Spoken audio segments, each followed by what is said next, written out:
How you doing, everyone? My name is Ryan and this is Charlie, and welcome back to This Week in Boxing. How's your week been, Charlie? It's been okay. I mean, health-wise, I'm a lot better than last week. Yeah. So, you've got to be thankful for that. Every week we've got to be thankful for. I think that's one thing we all take for granted. We don't want to get too philosophical, but, we always have to be thankful for every week, every day, every hour that we stay alive and get a chance to talk about boxing.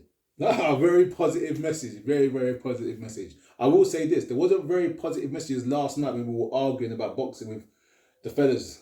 I don't think we're arguing. You like saying we're arguing. We're arguing. Because you like to shout. No, I don't shout. I debate and I try and get my point across. I think it's me pitching my voice. Yeah, I don't think I'm shouting and I don't think I'm arguing. One day I'm gonna put a clip of one of our conversations. Yeah, not one of our planned video conversations, just a general conversation while the fight is on, and we'll have a discussion about shouting and pitching your voice. Yeah, I've just got a loud tone. All right then, let's go with this week's fights. I'm going to start with Lawal versus Chamberlain, because obviously that was the main card, supposed to be the main card. Yeah. And to obviously... We don't want to touch on... Obviously, there was a main event that didn't happen. Yep. So between now and last week, we were very excited about the Buatsi-Aziz fight, or Aziz-Buatsi. But it didn't quite happen. So I don't know if we want to touch on that first, or do we want to touch on the fights that actually did happen? I think we'll touch on that in a second. Oh, okay. And we'll get to it in a second. Chamberlain and Lawal. I love the build-up. There seemed to be genuine dislike. The fight did not kick off at all. Lawal was very, very content to cover up and not do much. Devlin seemed one pace. It didn't live up. It was a tough one. It didn't live up to the, the build-up. It's a lot of talk. You're right. Mm. And in watching the fight, it was... I don't want to use this word, but it was a bit boring. Mm. Yeah. Chamberlain, I thought won hands down. Yep. But yeah, it wasn't, when people watched the build up, we thought we were going to have much more. A lot more emotion, a lot more jeopardy in the fight. But as you said, it was very one-paced and very one-sided. I'm not about slating fighters. I'm about being honest and fair. When you're headlining a show and you've been promoted from the undercard basically to the main spot on the show, when you've got a prestigious title on the line, the British title, especially Chamberlain, who has a name domestically, Lawal, who doesn't have a bigger name, but is now on a bigger platform, I think he needs to push the boat out a little bit. I don't think neither of them done that. Chamberlain did what he needed to do. I think he done just enough. I want to say he was winning every round, but he was comfortable to coast through those rounds. I don't know. It's hard to for me. I don't think it's a criticism. I'm just being honest. You can only, if you're not pushed, and then you if you don't have to get out of third gear. I mean, there's two ways of looking at it, isn't it? If you can take the guy out there, that's the best thing, isn't it? If you can knock your opponent out or take your opponent out, that's always going to be the best thing. As people say, you're not paid for overtime. But your second best is if you can cruise and you can box your way to a victory without taking a lot of punishment and keep the mileage down on the clock. Yeah, so I agree with you 100%. In the whole concept of thing, a win is a win. Mm. No matter how you cut it, winning is the point of the game. So you want to win comfortably without taking nothing back. But I also think there's an element of, forget an entertainment element of it, whereas you're put in a situation where you could actually make a name, put yourself in a position to warrant bigger fights, more big money fights, things that will sustain you down the line. Mm. If you want to put a show on, it's better to put a show on with someone who's easier than trying to put a show on than someone's going to be a much tougher match down the line. I get you saying you've got a prime time Position. on Sky. You got a lot of casual eyes, although you're only fighting in your call. Yeah. You could put on a show. Yeah. But again, maybe maybe I'm being a bit harsh. Has Chamberlain ever been No. a fighter that's been? I think he's a decent boxer, but has he ever really put on a show? Yeah. You know, has he really? And Lawal has had a couple of highlight knockouts against maybe some lower level opponents, but again, how good is he really? No, all of them are good fighters, but you know, in terms of, like you say, top echelon, pay-per-view stars, are they really there? You know, just again, my opinion. There was about 7 people at my house last night, 7 or 8 of us last night at my house. We were filming head of the table. We stopped to watch the fights and do what we were doing in between. And I think by round 3 or round 4, us 7, 8 hardcore boxing fans were like, "This is terrible." It was just one sided. Yeah, it was one sided. We didn't feel. A lot of comments were more around Lawal being disappointed. And then there was a conversation about how can we criticise some of the shows we saw last weekend when this is the main event on Sky. That's probably when I started raising the level of my voice, because I didn't understand those comments. I understand, but the point I'm making is that you've got hardcore boxing fans who watch boxing every week, watch all the cards, all the events, love the culture of the sport, and they felt very underwhelmed.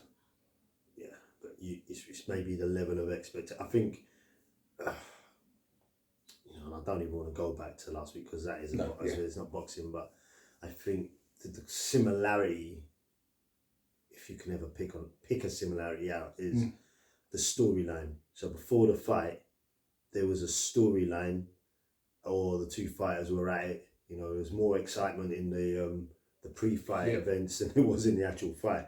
So with that in mind, you probably thought, there may be some fireworks here, and we were getting excited, and it didn't kick off that way. You know, as you said, the guy was covering up, and it didn't kick off the way we thought it might do.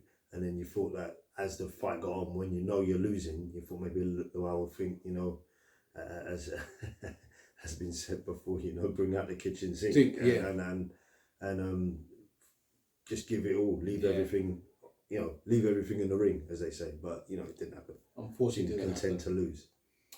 Let's move forward to the zone card, highlighted by Linaires versus Jack Catterall. Before we talk about the actual fight, this is why I keep hating and arguing about counter programming. I did not realise that fight was on this Saturday until after Buatsi Aziz fell off. I knew the fight was up and coming. Yeah. I knew it was it's in October. I did not realise it was that Saturday until midweek. There was so much promotional hype for Buatsi Aziz. All the undercard press conference for Linaires versus Catterall under the radar. Yeah. Promotion, boxing talk on radio under the radar. I picked up it was happening. I'll be honest. I picked up it was happening because when you go online and look at the news articles, people chatting, because when you pick up that some of the interviews, they were interviewed at the pre-fight events. But I think every week when you have this, as you say, counter programming, I think you're just forced to make a choice. Yeah.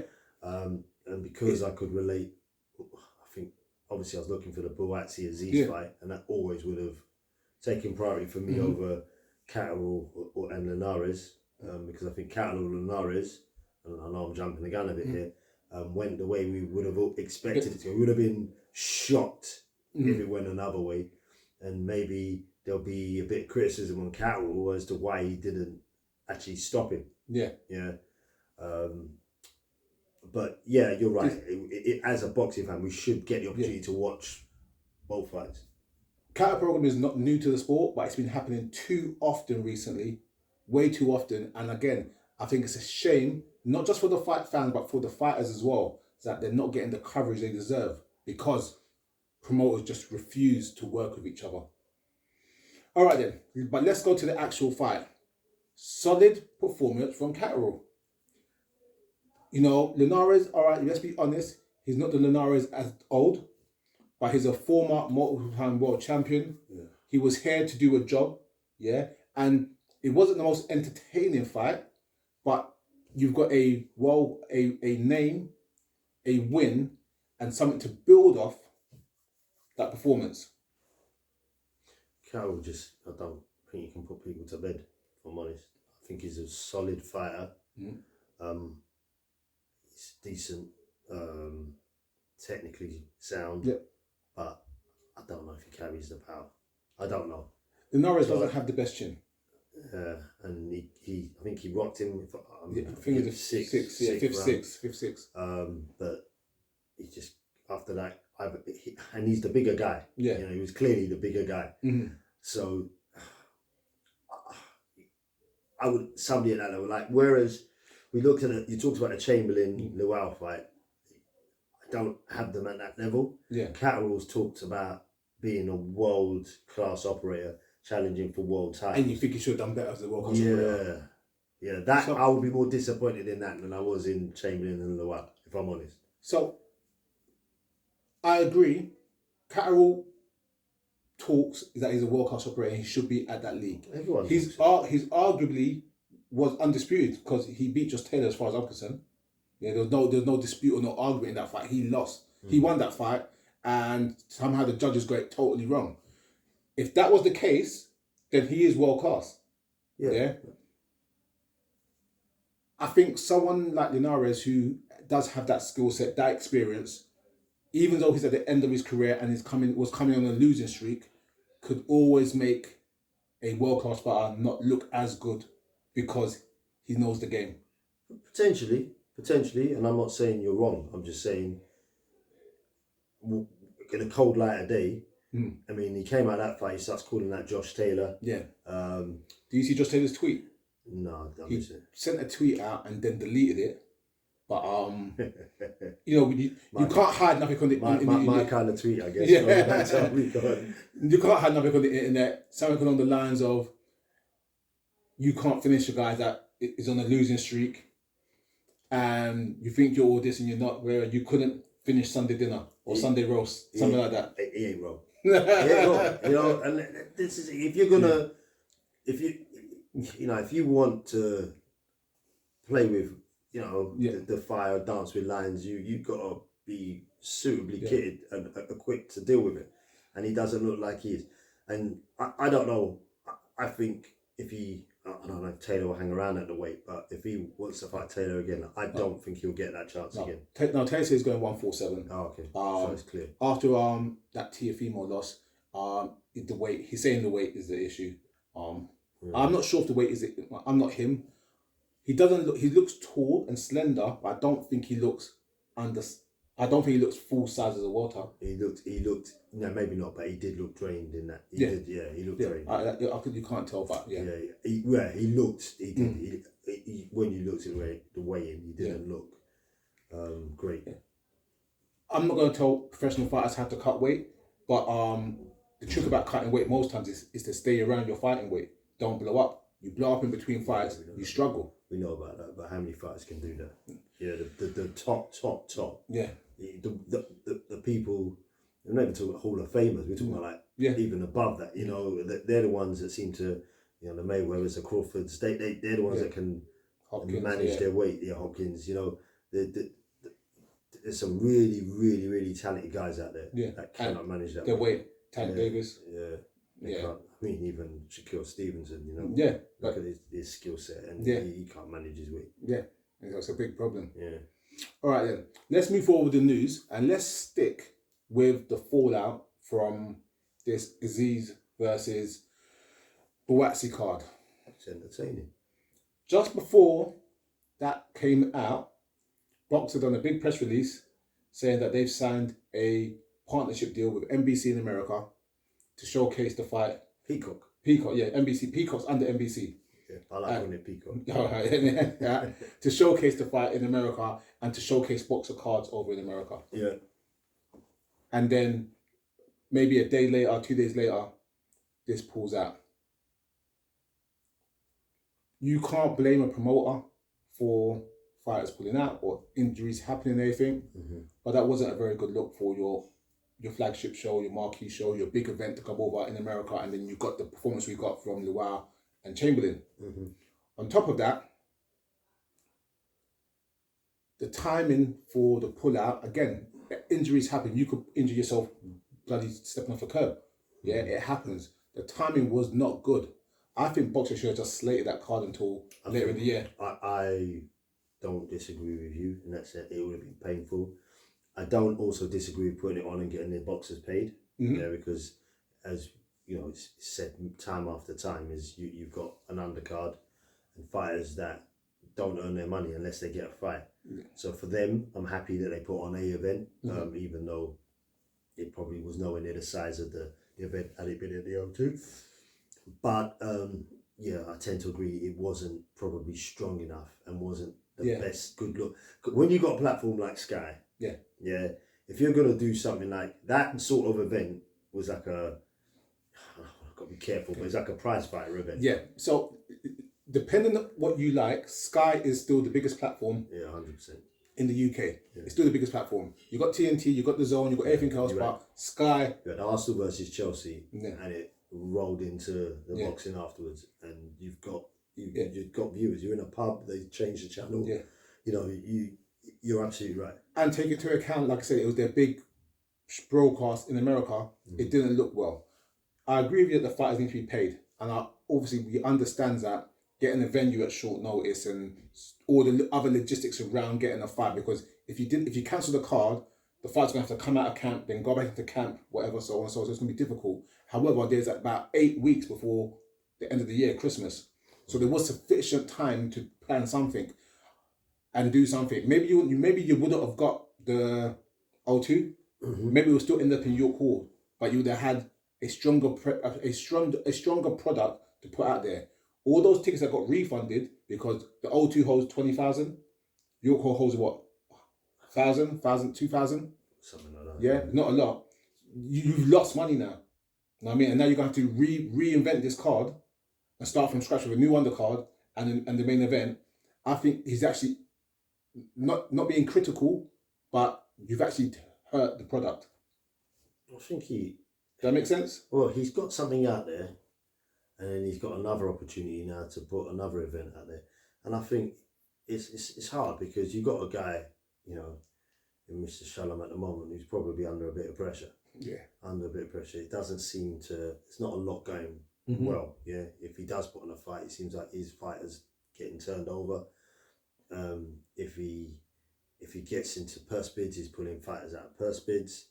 You know, he's not getting a lot of. He's not on a streak of luck at the moment. You know, if we fall of a better phrase.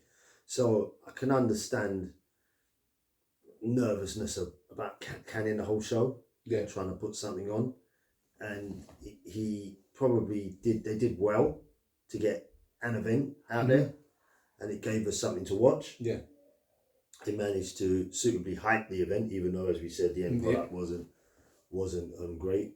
But yeah, you can look at both sides. I don't disagree. I think you could say, look, let me hold the card. You will get paid eventually. Yeah. 8 weeks to Christmas, if I can fit it in. How long's the injury going to be for? And then put that card back on. Just reschedule the whole card. Now, as you say, he's going to have to find a whole undercard. But I don't know. And then Eddie digging about the refunds. So you mentioned refunds. Apparently they haven't even refunded yet. And they're waiting for to know what the next event is. Eddie doesn't miss a beat. No, he don't. He doesn't miss a beat. Eddie and Ben Shalom's been going back and forth this week. There's only one winner. They've been going back and forth again this week. What do you think's going on? I don't know what's going on. I don't think anyone knows what's going on. I just think Eddie's just pulling his pants down. Yeah. You know, Eddie can be. He's a bit cheeky. I think he's a bit cheeky. So he did this week, from what I heard, like I said, from my perspective, this week, the fight got cancelled, and then he came out like he was Mystic Meg. Yeah. saying that low ticket sales. Yeah, he said, and he knew it would be cancelled. Yeah. And it's strange. He said words around, and I'm paraphrasing. It's strange that a fighter pulls out in the last week. Yeah. So to me, he was blowing shit. He was casting aspersions on everyone. Then a few people came out clapping. So Aziz ran a video saying that, you know, you what are you accusing me of? I heard Johnny Nelson saying he was out of order. Yeah. Then Eddie remixed, did a bit of spin.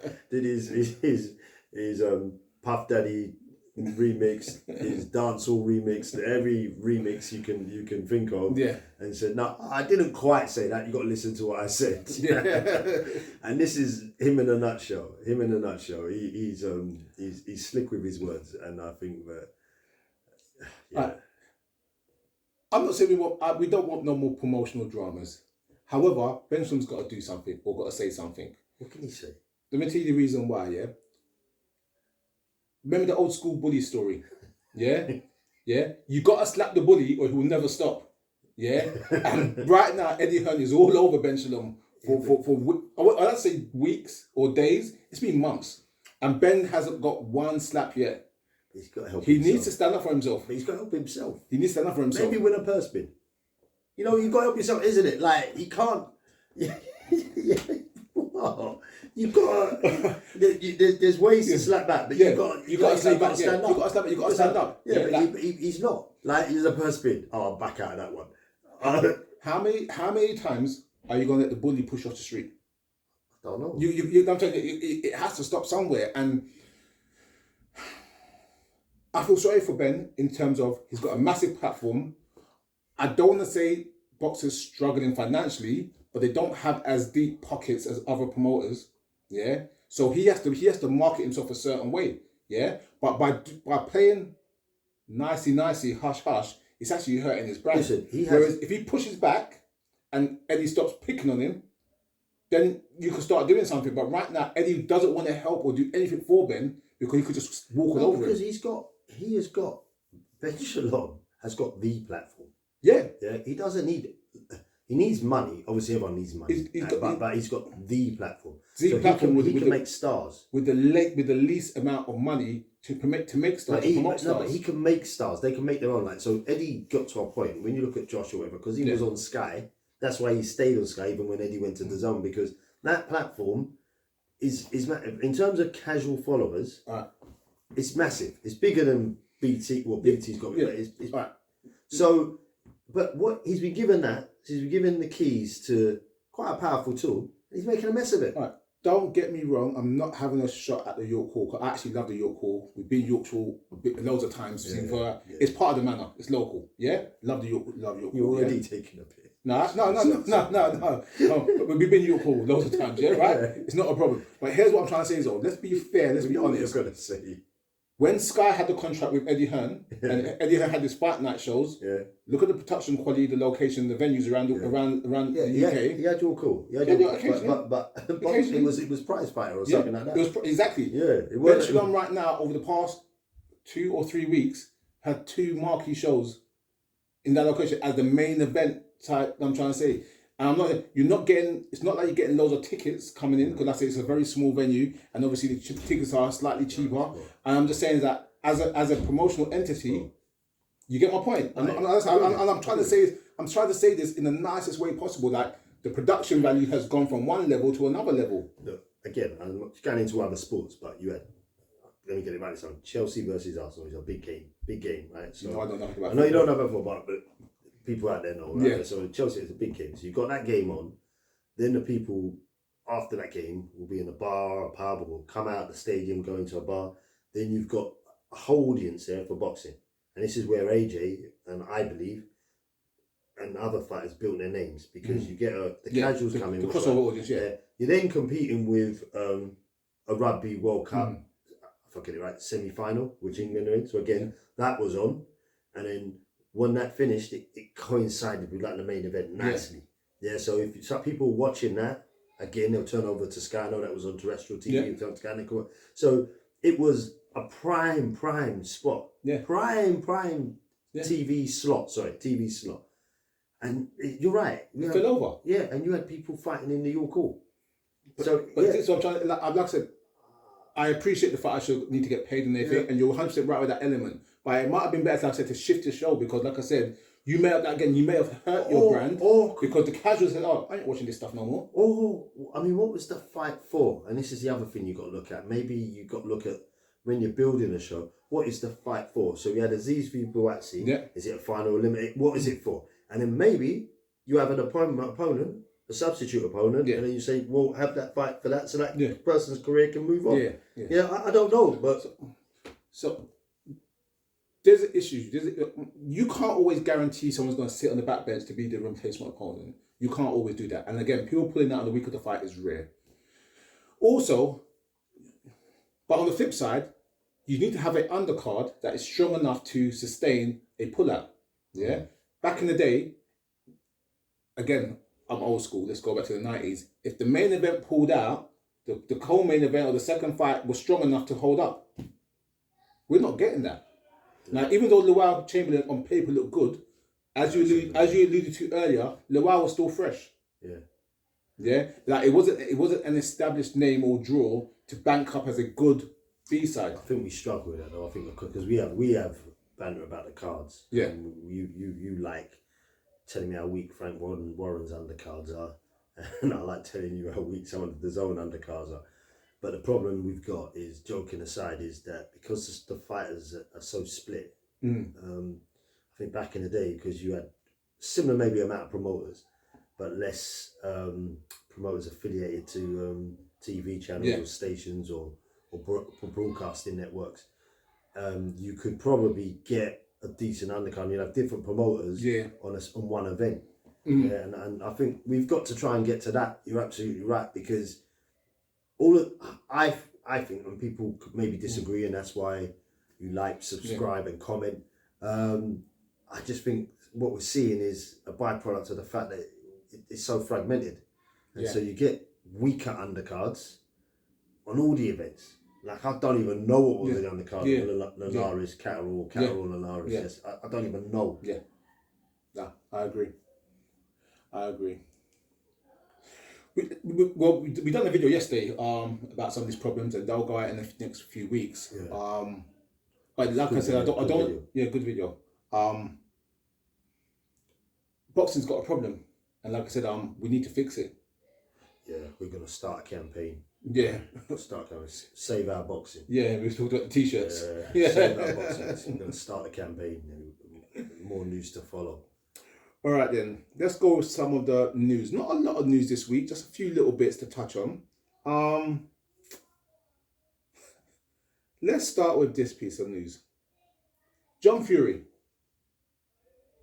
He reckons this week in Saudi, he's going to go and put it on Mike Tyson for training in Ngannou and going against Tyson Fury.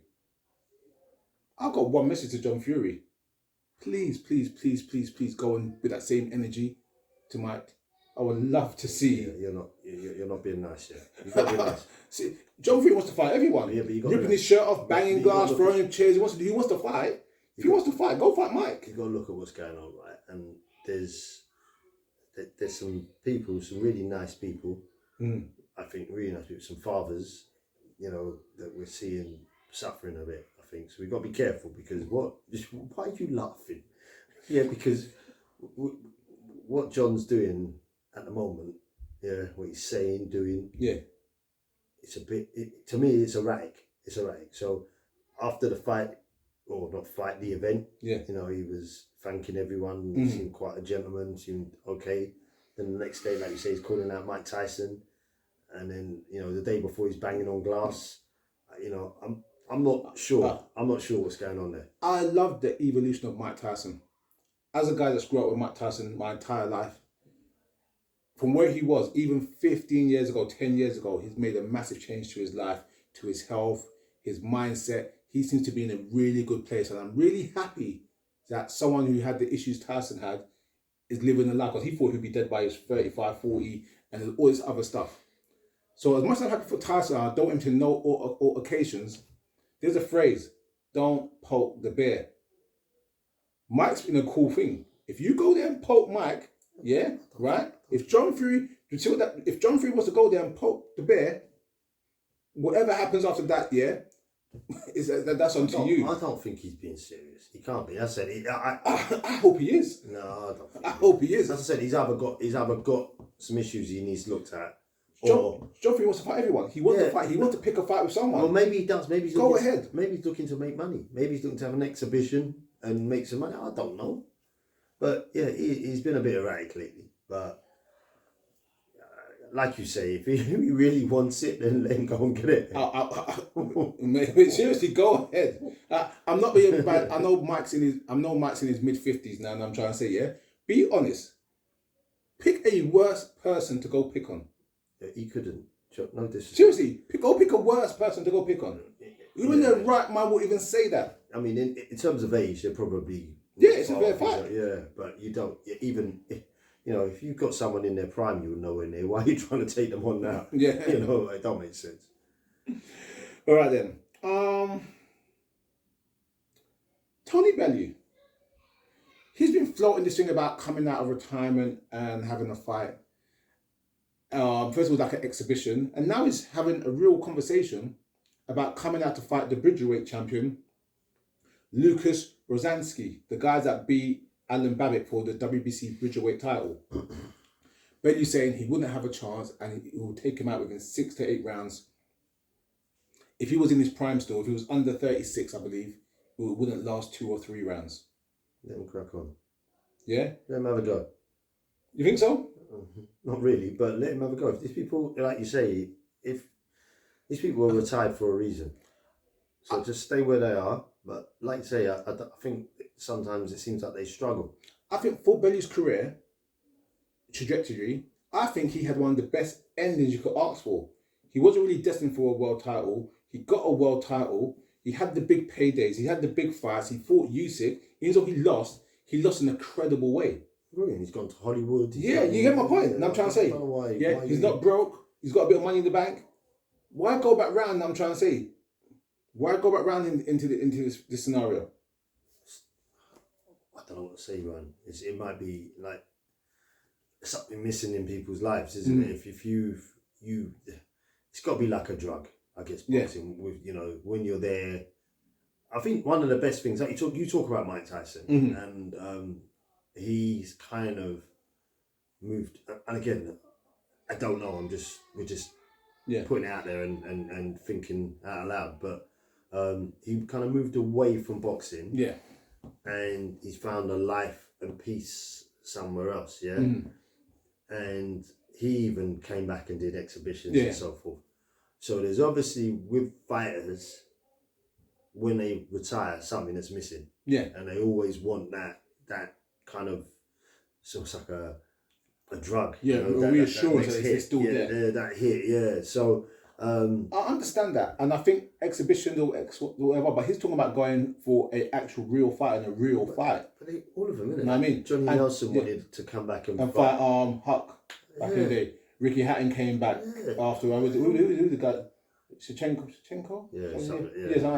And got flattened. Yeah. It's like these comebacks don't go well. There's not many comebacks. Even the great Sugar Ray Leonard came back and he got it handed to him. All of them. It happens, you know what I mean? Like, all of them. Oh, please. Yeah. All of them. Yeah, I mean, it's not a good look. I hope Bellew stays retired, you know what I mean? Yeah. Not that he wasn't a good fighter. Like I said, I think he's had one of the best endings for a career, and that whole career trajectory, I think he's done really, really well. When we talk about staying in shape. I don't get what's staying here. Yeah. He stayed in shape. Last bit from me, talking about comebacks. Floyd Mayweather's talking about coming back and fighting Mikey Garcia on the 9th of December, I believe. Possibly an exhibition. He can't let it go, that guy. Yeah. Before he was fighting other YouTubers. I mean, I don't watch it. Not interested. To be honest with you, I don't even think I've seen the Logan Paul fight. But Mikey Garcia is a legitimate fighter, a multi-fight world champion, a multi-weight world champion. Is this a sign that Mayweather wants to actually do something? Is he feeling underwhelmed himself fighting these guys? Or is it just easy money for him? He's in the gym, isn't he? He's still in the gym. Mikey Garcia is, he's had a few bad defeats. Yeah, he jumped up too high when he came up to fight Spence. Bad defeats, and so Mayweather's very calculated, very calculated. He picks exactly what he wants. So he probably knows that he's got the better of him, beating of him, even at his age. So he won't call him out if he didn't think he could win, because that's one fighter that wants to protect that O. Yeah. Even if he's in an exhibition, he wants to protect that O. 100%. So he knows why he's calling him out. One fight I think I saw, I'm not sure it's actually gonna happen. We're talking about people coming out of retirement. Furman and Stanionis. So that's been signed now or agreed? I think that's rumoured. It's rumoured. I'm not sure it's been signed, but I think that's a decent. So Stanionis is unbeaten, but he's not really fought at that level yet. So for Furman, if he is going to come back, because to me he's still retired, or he never retired officially. He's come back He's come back for one time. I think that will tell us, I think, where he is. I think that's a good fight if that happens. I like Furman when he's around. Don't know what he has left. Very good. I agree. Yeah. The inactivity is... Yeah. That's the king. Desire. He's got the... Yeah, it's the king of all inactivity, as I was about to say. Yeah. I've never known a fighter to do so little in such a long period of time and still call himself a fighter. Yeah, unless they've been in prison. And he ain't been in prison. All right, then. Let's go to next week's previews. I don't even really want to talk about the main event, but I think the undercard is decent.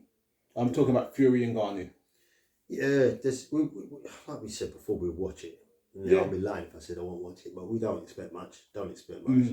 Seen Ngannou, I don't know whether he's acting, whether he's he's just doing it for show. Yeah, like moving in slow motion. I don't know whether I can't see anything but a Fury win. Yeah. But the main support, you're talking about decent support. Decent support. That's a good fight. I want to start with the main support. Fabio Wardley versus David Adelaide. That's a good fight. Really good fight. Looking forward to that. Press conference was on Tuesday. Good. It got pretty entertaining. Good entertainment. Yeah. I think that fight's gonna be a blowout. I think Adelaide and Wardley are gonna literally go at it after round one. I don't think the fight's gonna last more than 4 rounds. We'll see. I'm really excited for that one. Wardley seems a bit more calculated. I'm not sure he's just gonna let his emotions take over, but as I keep saying, he's got to do something. He's got to do something. When Fabio gets hit, it's like he wakes up and wants to go for it, and that's where the fight's going to be decided. Yeah. That's where they're going to have. Also on there, you got Takam versus Martin Bakoli. Mm-hmm. Even though Takam's a bit long in the tooth, I think Bakoli will take him out. Yeah. Takam's always been a handful, even though he's not. 2 African warriors. Yeah, there right now, but he's definitely serious. And Joseph Parker's on the undercard as well. Joseph Parker. So a decent heavyweight card. Hopefully, again, the fight's obviously in Saudi, so it's going to be early. It should be early, the main event. So we've got a nice evening of fights. So that'd be good. Pretty looking forward to it.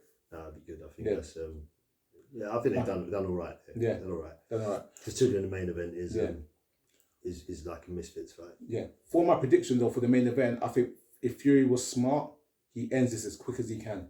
If the Usyk fight is really signed up for December, I'm about to say for that day because it's saying 23rd minus injuries, 23rd. He needs to end this fight as soon as he can, which I believe he could do in the first round or 2. Yeah. Round 1 would be risky because Ngannou's going to be hot, excited, coming out to fight Tyson Fury. Once it settles down and he realises, wait a minute, this is different from MMA, that will when Fury could take him out. And I think she needs to end this straight away. And I don't want to say put a stamp on boxing because I'm not really counting this as a boxing match, but don't make it competitive with the MMA guy when you're the best heavyweight in the world. It's just not a good look for the sport. No, I agree. So we'll see what happens. Yeah, I think it's one or 2 ways. Yeah, like you say, he takes him out early, or he just boxes him and doesn't get touched. Yeah, and just doesn't get touched. And it's just like Mayweather, boring. Yeah, not skilled. Highly skilled. Yeah, but boring to the neutral. Yeah. The other press conference that was quite sexy this week was Prograis Haney. I still haven't watched it properly yet. Oh, I've heard about it. I've got it in my feed, but I haven't watched it yet. That was entertaining. Yeah. Program, he had some, it looked like one of his uncles, winding up the Haney family. But that was a bit tasty. And Eddie Hearn kind of, he instead of... So calm it down, let it go. It's like he had his popcorn and he was watching it himself, to be honest. But he didn't really step in, and it got a bit tasty at times. But that's going to be a good fight. That's going to be a good fight. So I'm going to watch that. I'm going to watch it this evening when I go home. Yeah. The reason why I didn't watch it is I've had quite an interesting boxing week this week. Oh. So midweek, I went to a showing of a documentary called Cassius X Becoming Ali, which is a documentary on Ali's time between 1960 and 1965 when he became Muhammad Ali. So it's his journey, the Nation of Islam, segregation, all the other bits and bobs. But it was actually a really, really good documentary. Me and Tyler went, my son, and we were there and got to meet some old friends of mine. Spencer Ferron was there, James Cook, Derek Williams, Colin McMillan. Who else was there? Johnny Nelson was there, Reggie Raheem. It was actually pretty cool. Credit to Spencer Ferron. Thank you for getting me into the VIP, me and Tyler. So we were in the VIP area, talking, meeting all the fighters and all the little bits and bobs. It was really, really cool. But if you haven't seen it, go see it. It's a really, really good documentary. I consider myself like a boxing historian. I love boxing. I love all the stories from the past. So go and watch that. Also this week, I didn't see the press conference. Bit of education. Then. Yeah, education was amazing. It was really good education. It was good for Tyler as well to see that as well. So it was really, really good.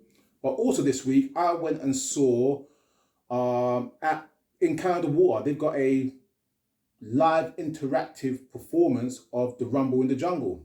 Whereas they take you back to Zaire in 1974, and the performers are walking around this massive studio, which is set up like Zaire, the hotel, press conference, ring, and it's a live interactive reenactment of the Rumble in Jungle, which was 3 hours long. I mean, a really good day. Was speaking to Don King, and he's talking like Don King, and the whole talk and the whole razzmatazz of that generation. Really, really, really good show. Really, really enjoyed myself. I actually bought a jumper there, which you'll see in one of the videos up and coming. And it was just an amazing show. So if you got free time, get out there. Go watch this documentary, Cassius X Becoming Ali. And while it's at Canada Water in London, go see Rumble in the Jungle Revisited. Amazing day out. All right, then, that's it from me. Oh, I can't top that, can I? Can't top that. Yeah, it was a great week. Listen, everyone, thank you for watching.